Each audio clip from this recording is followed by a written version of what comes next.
Hello guys, welcome to Storytimes. Thanks for joining us. Today we've got a brand new story to share with you. Support the channel by liking, commenting, and subscribing. I promise, even more interesting stories. Also, let us know in the comments which city you're watching from. Now, let's start today's story. My wife texted, "I'm keeping the house in the divorce. You can find somewhere else to live." I replied, "Good luck with that." 2 weeks later, her lawyer was calling me, begging to negotiate after seeing the property documents. Tuesday afternoon, I was at the office when my phone buzzed with a text from Rachel. We'd been married 3 years, together for 5. The relationship had been rocky for months, but this text was something else. "Tom, I've made my decision. I'm filing for divorce, and I'm keeping the house. You can find somewhere else to live. I've already talked to a lawyer." I stared at the message for a solid minute. The audacity was breathtaking. The house she wanted to keep was the one I'd bought 2 years before we even met. The one I'd paid cash for using inheritance money from my grandfather. The one where her name had never appeared on a single piece of paperwork. My reply was simple, "Good luck with that." She texted back immediately, "My lawyer says I'm entitled to half of everything, including the house, since we're married." I didn't respond. That evening, I came home to find Rachel in the living room, with papers spread across the coffee table. Divorce paperwork, from the look of it. "Tom, we need to talk about the division of assets. I just want what's fair." I kept walking toward the kitchen. "Nothing to discuss. I'm being reasonable here. I could ask for alimony too, but I'm not. I just want the house. The house isn't yours to want. We're married. We built a life here together." I grabbed a beer from the fridge. Rachel had lived in my house for 18 months after we got married. Before that, she'd had her own apartment downtown. I pulled out my phone and called Jim Patterson, the real estate attorney who'd handled the purchase. Left a voicemail asking him to send me copies of all the original property documents. Then I called my divorce lawyer buddy Mark. "Mark, it's Tom Sullivan. I need representation. My wife just demanded the house in our divorce. The house you bought with your grandfather's inheritance in 2020? That's the one. Oh, this should be good." Update 1. 1 week later, Rachel moved fast with her lawyer. Some guy named Davidson she'd found through online reviews. Apparently, he'd been practicing family law for about 5 years and had decent ratings for fighting for women's rights. His first move was sending me a formal demand letter claiming Rachel was entitled to marital property rights in the house based on her contributions as a homemaker and the commingling of marital assets. The letter demanded I either agree to sell the house and split proceeds or buy out Rachel's interest at current market value. It gave me 30 days to respond. Mark read it and shook his head. "This guy's fishing. He's hoping you don't have proper documentation or that there's some gray area he can exploit." "There's no gray area. I know that. But Davidson's probably hoping Rachel contributed money to improvements or that you refinanced during marriage and added her name somewhere." Mark's response was thorough. Property purchase documents from March 2020 showing I'd bought the house using inheritance funds 6 months before Rachel and I even started dating. Bank records proving the inheritance deposit. Estate documentation for my grandfather's will. Marriage certificate from August 2023 showing we'd been married less than 18 months. The letter politely explained that the house was separate property under state law and suggested Davidson review the relevant statutes before proceeding.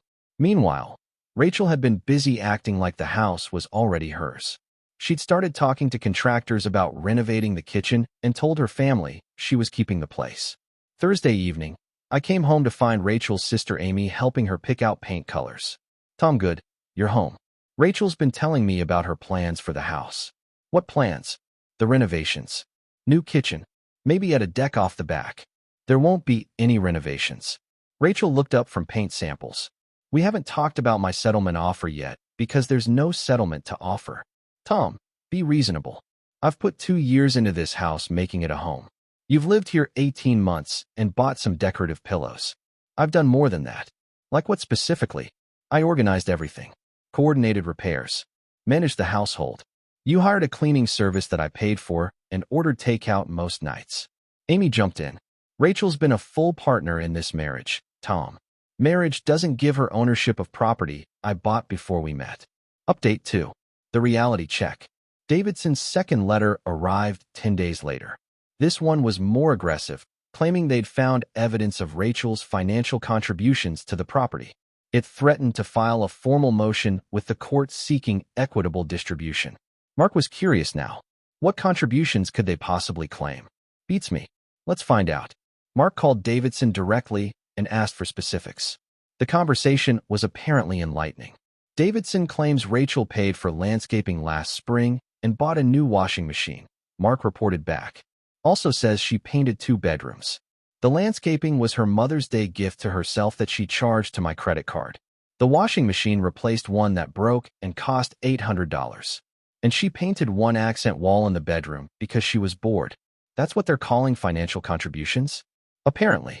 Mark's response was swift and detailed.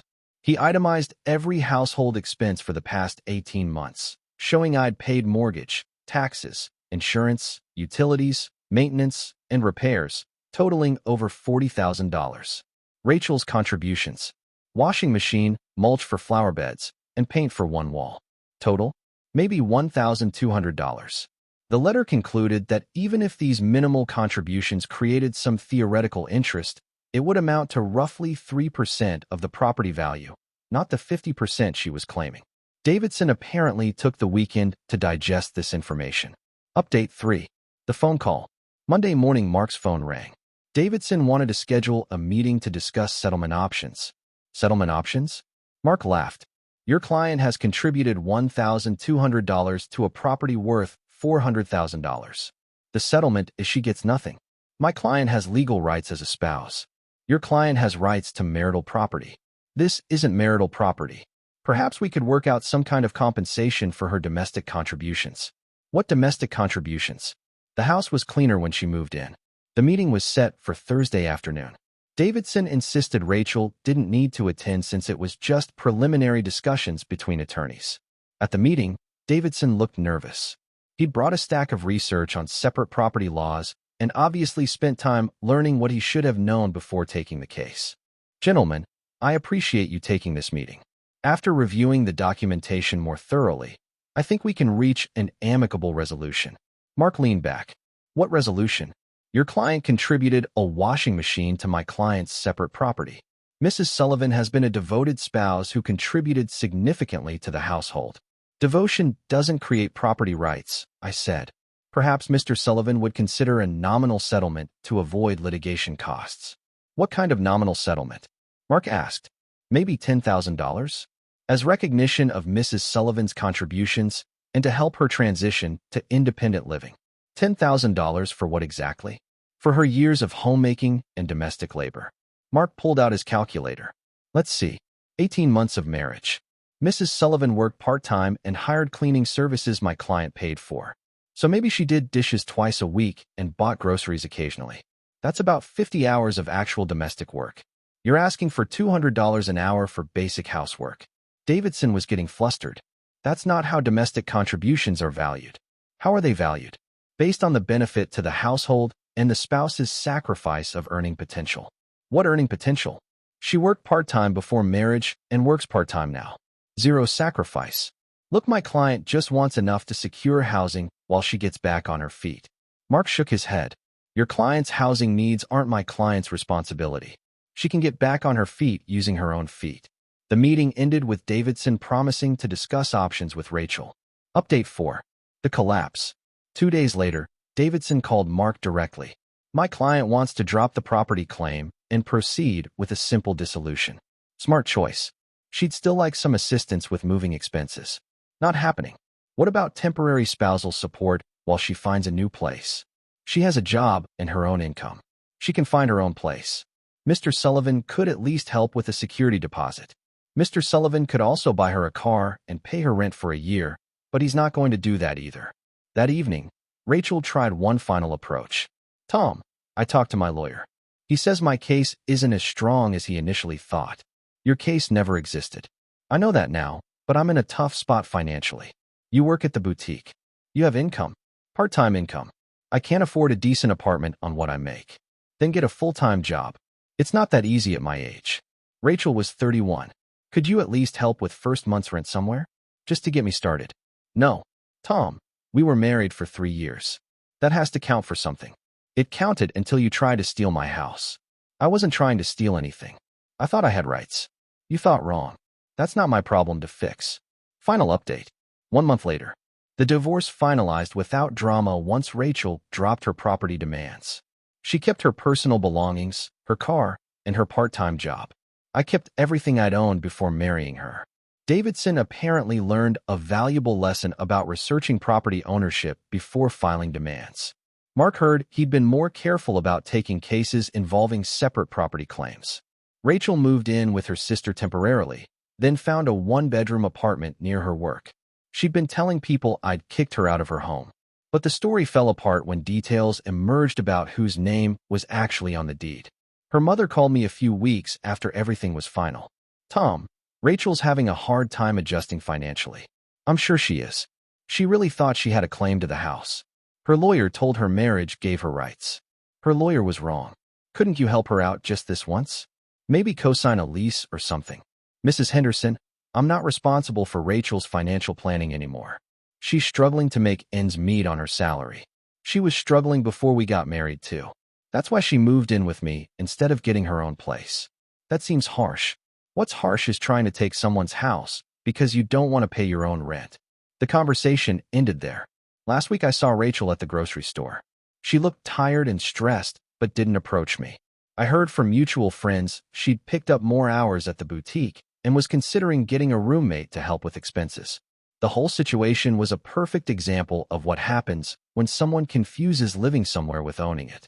Rachel spent 18 months in my house and somehow convinced herself that made her a property owner. When reality hit, she learned that wanting something doesn't create legal rights to it. Marriage doesn't entitle you to assets your spouse acquired before you existed in their life. And hiring a lawyer to validate your assumptions just makes the disappointment more expensive. She thought she could divorce me and keep my house as a parting gift. Instead, she got exactly what she'd contributed to purchasing it: nothing.